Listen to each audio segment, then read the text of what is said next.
আজি মই এয়া বগা এযোৰ মিক্স পাটত চাদৰ মেখেলা কৰিবলৈ লৈছোঁ। এয়া চাওক সকলো ৰেডি কৰি লৈছোঁ।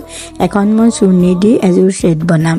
এয়া ছেটযোৰ কেনেকৈ বনাম চাওকচোন। চুৰ্ণিখন মই সমানে পাৰি লৈছোঁ, পাৰি লৈ 4 ভাগ কৰি এয়া কাটিছোঁ। কাৰণ দুভাগ মেখেলাত লাগিব আৰু দুভাগ চাদৰত লাগিব। তাৰে গোল এটা মই ব্লাউজৰ কাৰণে ৰাখি থৈছোঁ।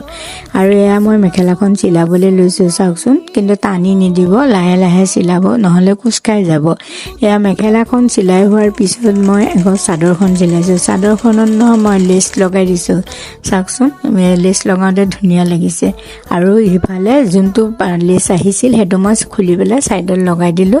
আৰু এয়া মই দহি গাঁঠি দিছোঁ। দহি গাঁঠোতে ধুনীয়া লাগিছে। দহিৰ ভিডিঅ'টো মোৰ আগৰ ভিডিঅ'ত দিয়া আছে, যদি কাৰোবাক লাগে আকৌ কমেণ্ট কৰি দিব। আৰু সকলোৱে কৈছে ইমান ধুনীয়া লাগিছে, সেইকাৰণে মই এপাক পিন্ধি ভিডিঅ' এটা কৰিলোঁ। ব্লাউজটো চিলোৱা হোৱা নাই কিন্তু।